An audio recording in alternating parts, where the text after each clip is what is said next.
All right, welcome to our one of our October or September. We're still in September. Welcome to one of our September webinars on the top 5 college application mistakes that seniors make. And these are mistakes I've seen some of my students make this year or previous years, in the last 10 years that I've been helping students with their college applications process. And we're just going to quickly just skip over, or we're going to skip over this part since everyone here is from my mailing list, so you're already familiar with what I do. Now, let's get right into this. So it's not going to be a crazy long presentation, but these are mistakes that I keep seeing over and over again, and I would like to bring them up into your attention so that they can be avoided. Otherwise, your application either doesn't stand out, or it's either incomplete, or you're missing out on opportunities to get financing or scholarships as something funds along the way. So the first mistake I've seen happen with the college applications are just not a good enough college list, one that was rushed, one where you have your original list maybe, but then you hear somebody else is applying somewhere else and all of a sudden it's getting closer to the deadline and you randomly add another university to the list because so and such friends is also applying there. So you haven't had time to do the appropriate research. You haven't had time to see if that actually matches the interests that you or your teen has. Instead, it's just been okay, well, we heard about it and now let's get on to it. The other thing that happens with this, and that's something that I think a lot of moms think they're alone in this, is that around January. So assuming that you haven't done early action or early decision, meaning you haven't applied to any of the early deadlines, which means you may not have, or if you have, but you haven't heard back yet because some early action or early decision admissions decisions come back in January, not in mid-December. So let's say you're waiting, it's January. A lot of moms in particular, but parents tend to panic. They tend to wonder, oh my God, did we apply to enough universities? Did we apply to the right universities? Are we really not going to get in anywhere? Are we going to get in somewhere? And just this frazzlement starts. And when that starts, it's not that the emotions are wrong. It's that the actions that we take in that emotional state may not be the ones that give us the results that we want.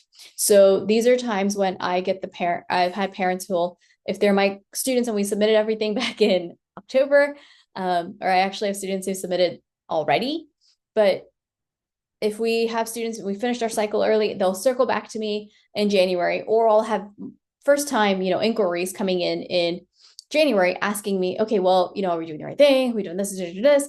And I reassure them. And even after that, there are applications that are sent out in that emotional frenzy. So just be aware that the feeling of that little panic that happens between applications being sent out and the decision being received, that is completely normal. There is that quiet period of, oh my God, oh my God, oh my God, there's nothing tangible I can do right now. So therefore, how do I help myself and my application?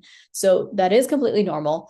But I do recommend thinking through your college list, 8 to 12 universities, think that through first before you go and actually start applying randomly to universities that are either others are applying to or just sporadic that you never have heard of, but they're emailed you and gave you a free application. Okay. So that's mistake number 5. And we're going to go in the reverse order. And I kind of did it in a what do I see most frequently. So mistake number 5, I see it. It doesn't happen as crazy frequently as some of the other ones, but yes, it is. It happens often enough that it is worth mentioning. Then after that, we have the not understanding or taking advantage of application deadlines. So I know that for one of the seniors that we have on the call, that senior is taking advantage of early deadlines. But here's something most families don't realize, that if you apply early action, which is the not binding one, I know we're usually hesitant to do early decision because it's binding, because there's a financial commitment and we want to know what other financial packages the universities will offer us before we just bind ourselves to one university. So I know that for a lot of us, we're hesitant on the early decision. Makes complete sense. Early action is not binding. Early action simply means that, look, I was so on top of my work, I got my application in early, Therefore, I will find out early as to whether or not I got in. Now, what are the advantages of applying early?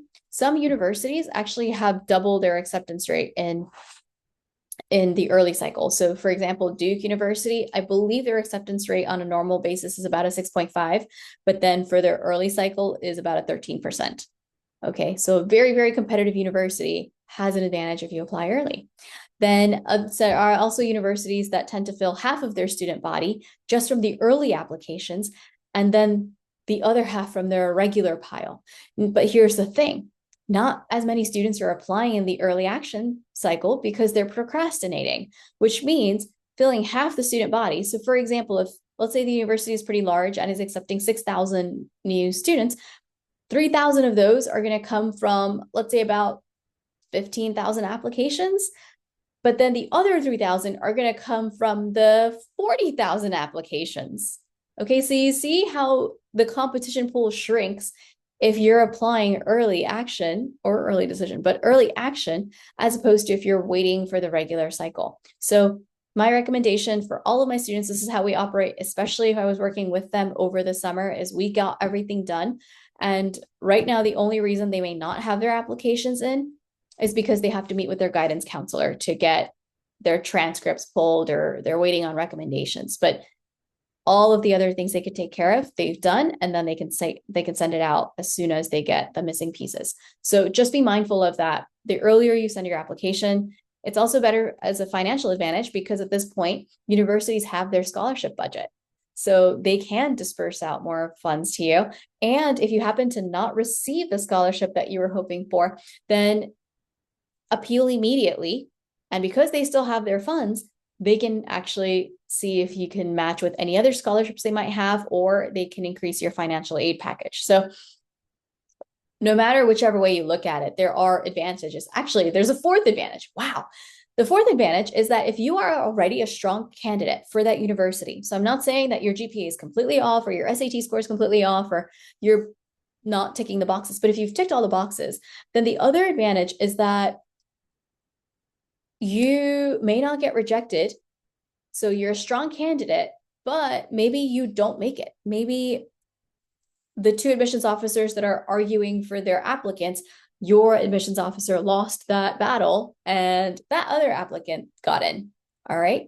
Well, because that you're still a strong candidate, you may be moved from the early pile into the regular pile, which is called getting deferred. Okay. So if you're deferred, your application was literally picked up.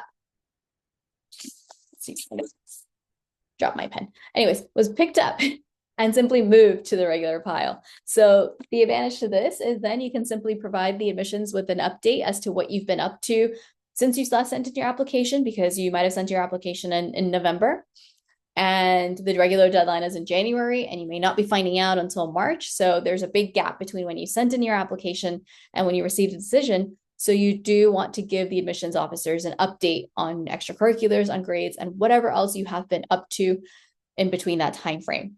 All right. So you ultimately get two shots at the same university. Chances of you getting directly rejected decrease. So that's four advantages right there just to applying early. All right, then let's get down to mistake number 3. A lot of students do this, and actually one last week. Last week? No, Monday. Feels like last week, but Monday. And what happened is that certain universities will have optional components to their applications. What can those be? They can be additional essays that students have to write. They can be resumes that students have to attach, or they can be interviews that students can partake in, just sign up for.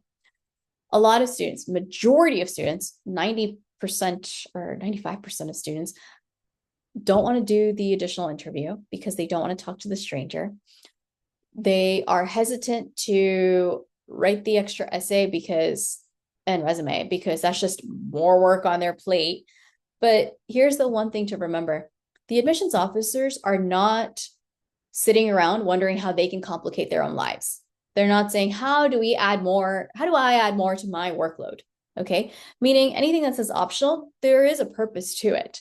Now, the purpose may not be as clear. Maybe the purpose is to give you another way to express yourself. Maybe you're not a strong writer, but if you have an optional interview, you have your ability, you're able to talk and converse. And that may be what highlights you. Maybe the university just wants to see, okay, who's proactive enough to take that extra step, go that extra mile, and make that resume or write that extra essay. Does that make sense? So there's nothing in here that's just pointless in your application. There were people who sat around and thought, okay, what do we want to know about our incoming class? Well, we want to know they're proactive. All right, well, how can we do that? Well, sure, we can look at their extracurricular activities and see if they have leadership positions and such. But you know what? Let's add in an extra 250 word, 500 word essay and see what they say on there. So they're trying to get a feel for who you are. There are certain aspects of your application that are just not providing enough information, such as your GPA, your SAT scores. They're providing some information, but not everything about your personality. Same thing with your extracurricular activities. They're not providing all bits and pieces of your personality. So this is how they will try to glean additional information from your college essay, and then, of course, from any kind of optional bits that they put in. So that was mistake number 3. Mistake number 2, we really are moving quite quickly through this. Really wasn't meant to be a very long call today, but this is another mistake I see very commonly. In fact, quite a few of my students are going through this right now. I actually combined 2 concepts in one. So first, let's start with the college essays. There are many ways a college essay can go wrong. One, the parent takes over in the writing process and is providing a lot of feedback, but the feedback isn't necessarily feedback so much as a rewrite. That's dangerous. That is dangerous because, yes, you want your teen to succeed, but at the same time, your grammar is different from a 17-year-old's grammar. It is very obvious. If a teenager uses ChatGPT, that is also something universities are cracking down on, and even high schools are cracking, and schools in general are cracking down on. So don't be in that. Another way to have a weak college essay, trying to list your resume in paragraph form. I've had that happen actually recently as well. And it happens every year. These things happen every single year. So when I say it happened recently, it means, okay, I just happened to have a student in this particular set of students who also who did that. But this is a common one.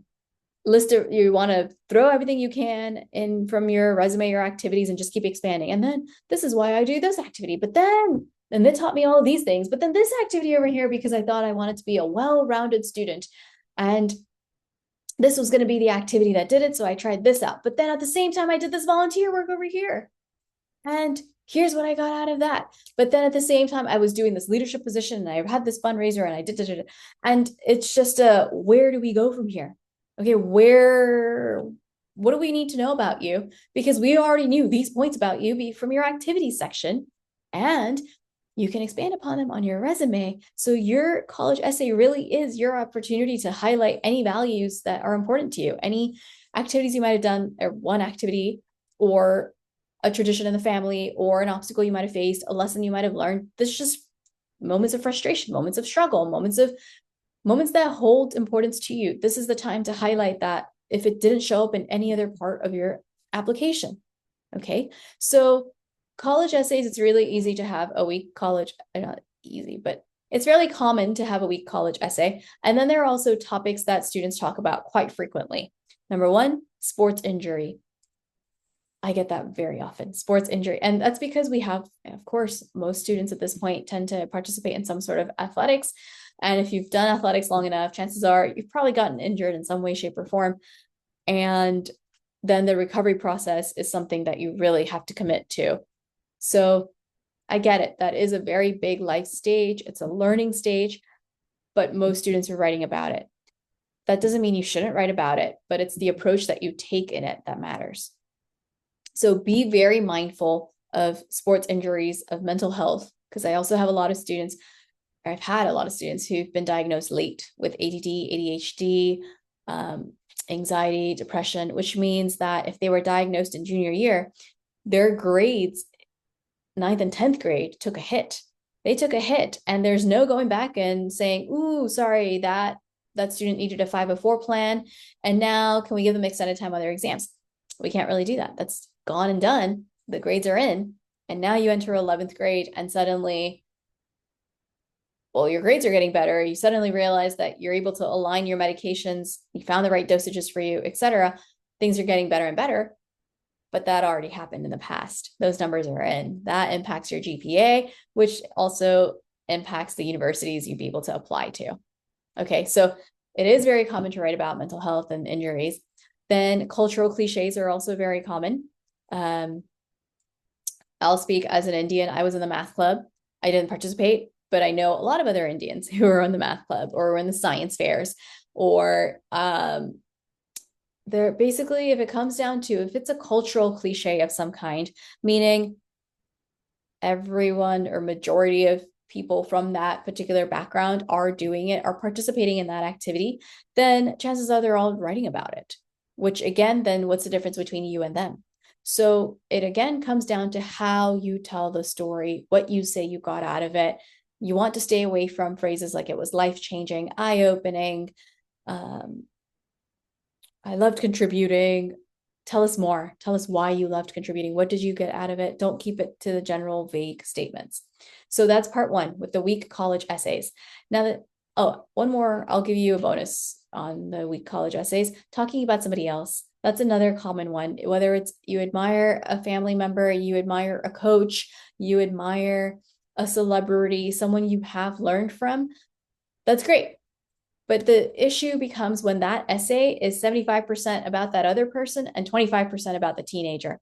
And I have someone, we're working on that part right now, but it is common.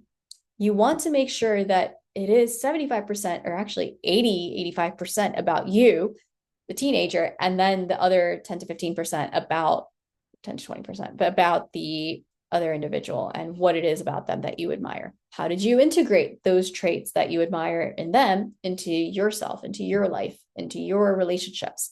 So be very mindful of that, because that other person is not the one going to college. Okay, whether that is a parent, whether that is a celebrity, whether whoever that person might be that you're writing about, that is not the individual applying to that university. So tell us about the person that this university is getting. Tell us about the student, the teenager who currently is writing and working on this applications process. Tell us more about them. All right, so that's part one. Part two, supplementals. And a lot of students blow off supplementals because they always hear college essay, college essay, college essay, in class writing assignment, college essay. Maybe there's a summer workshop in your high school that helps you write your college essay. But ultimately, you've heard about the college essay, you've had a chance to write your college essay, but then there's these surprise writing pieces called your supplementals. And a lot of students just write BS these. They write whatever the heck they can think about and then just send them in to have this process done. And that is dangerous. Supplementals are essays that are unique just to that university. So whereas your college essay will go to all universities, or it can go to all universities rather, because you can make changes between your submissions, your supplemental essays are unique just to that university. So University of Florida may have a supplemental essay for the honors college, but then University of or Elon University can have supplementals for everybody, right? University of Maryland has supplementals. Universities have supplementals that are specific to them because they're curious about some aspect of you, whether the question is why us, so why that particular university, or it's what are your 3 favorite books or movies or songs, or top 5 of something, which that's also a question that we came across recently from Maryland. Top 5 of anything. Pick top 5 of something, tell us the category, tell us your top 5, and then tell us why you picked that category and those top 5s. So those exist for the university. And if it's your songs or something, you don't necessarily have to spend so much time thinking about it. But when students come across the why us supplementals, they tend to BS that. Oh, your academics are amazing. I love the culture of the campus when I came for a visit, or my cousin goes there, my sibling goes there, and they talked about how awesome it is and supportive the community is. Okay. And where are the specifics? What classes, excuse me, not what classes, but what what academics do you think you're interested in at that particular university? Why them? And there are some times when supplementals can just be swapped around and used across universities, just change the name of the university. But if you've done a really good job, then that happens less than you would think. Okay, not, or particularly when it comes to the why us. If it's expand on an extracurricular, that's your supplemental, then that by all means, you can probably reuse across multiple universities. But if the question is why us, that's not really a topic you should be able to reuse. And if you can reuse, that's how you know you did something wrong. All right, so that is mistake number 2. And finally,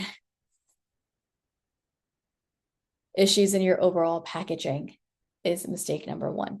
We basically take everything we have and we throw it at the application and hope we did a good job. But we have not thought about the intention. We have not thought about the light that we're trying to present ourselves in, the image that we want to communicate to this stranger who's reading about us. And they don't know very much about us. So now if they're going through hundreds of applications, how are they supposed to remember you? What is it about your application that's going to be memorable to them that they can say, oh yeah, that kid who likes to make brownies. Oh, that kid who, because if they remember you as, oh, the kid who got injured in a sport, well, that's a stack of essays that's a stack of applications they have.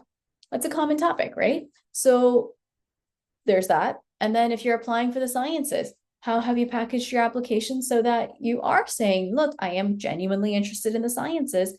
Here's what I've done previously. Here's what I'm doing now. And here's what I would like to do in the future. Or if you're applying into business, what have you done? Have you gotten a job at a coffee shop to learn how a business works, or ice cream shop, or anywhere, right? To learn how a business works. Have you paid attention to what you were doing in that location? Or did you simply go through the shift because everybody in your high school is also working there and it's the common thing to do, and then you called it a day, right? So when you are thinking of your application package, when you're writing your activities, when you're designing your resume, when you are writing your college essay, you want to think about, okay, great, we've done all these things spread out, but that's all random. It's all over the place. There's sports here and there's community service here and there's a job here. And then I wrote my essay and that was about family. I'm just throwing that out there, which nothing bad on any of this. That's about family. And then my resume is going to expand on 2 or 3 of my activities so I can keep it to a page. Or maybe on my resume, I also want to write all the awards I've gotten on this. The awards are about writing, creative writing. Okay, great. Now the admissions officers also it's awesome. Every single thing is awesome. But what is the one impression I'm supposed to get of you?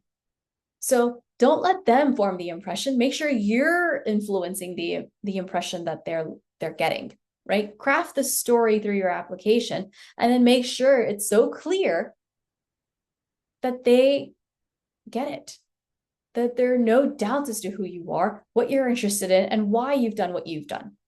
All right. That doesn't mean you have to write every activity and justify it. That's not the point. It's simply to say, oh, I'm interested in biology, or I'm interested in business.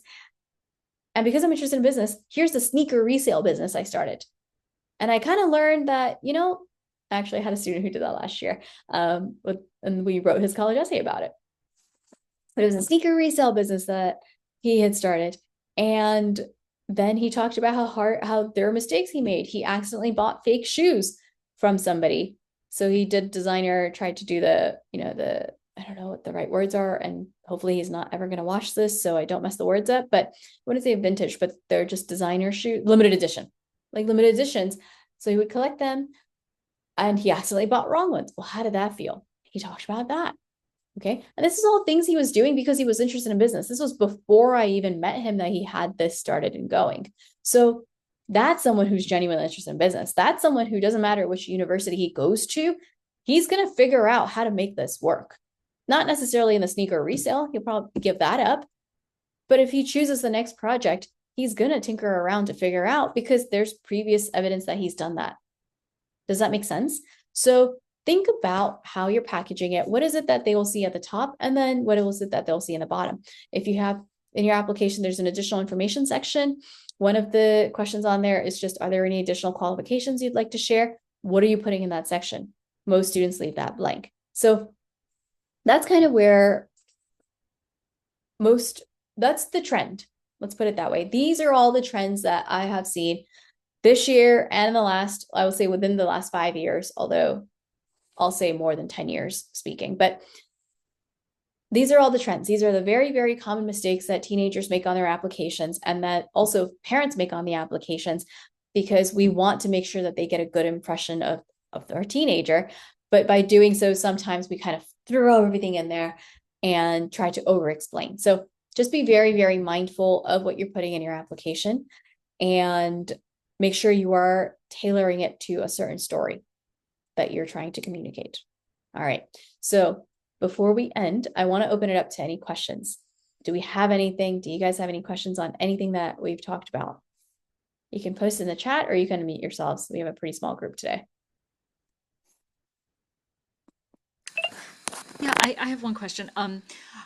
By when, what date or what time of year as a junior, should you have your college list completed? And what's a good target number to have on that list? Okay. So good target number. I'll take it in reverse. Good target number, 8 to 12 universities. And I'm going to have a separate webinar on just selecting the universities and that whole college search bit. But because that's definitely a 45 minutes to an hour on its own. But that would be 8 to 12 universities. And then by when? I would say going into August. So you've had time over the summer to do some college tours, and no, you will not be able to visit every single university on your list, and that's okay because you can always visit it after your teenager is accepted and you've learned all about the different financial packages the universities are offering. So it's okay if you're able to visit a few and not every single one, as long as you've seen a couple of large universities, a couple of mid-sized, and a couple of small, 2 to 3 of each is good. So that your teenager has an idea of what the overall feel can be like. But other than that, I would say around August is a good time because then you want to spend your summer working on your supplemental essays and getting those, as many of those, not even if you don't finish everything, but as many of those done as possible. Okay, thanks. You're welcome. Any other questions? All righty.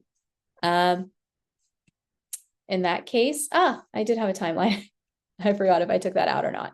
Yeah, so this is the timeline for senior year. And like I said, over the summer, you want to get 98% of all your application related content done. So just make sure that when it comes to college tours, they're always available. Most universities will be touring, or at least maybe not always available, not usually around the June, July timeframe until 4th of July, but after 4th of July, most universities will have tours available again. May and June are bad times to go, just from a university holiday standpoint, and because students usually have their finals and APs going on in high school. So that's fine. But yeah. Hi, Priyanka. I have a quick question. Yep. If you are applying for early action, Yes. around what time would you come to know about their decisions? Okay.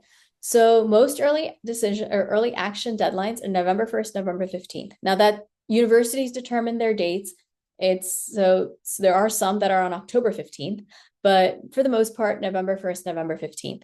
And a lot of universities will tell you mid-December. So before this holiday break, although recently, 2 days ago, what are we, Wednesday? So Monday, I was actually looking at a university with a student that said they'll let you know December 20th or 22nd. And then there are universities that let you know around mid to late January.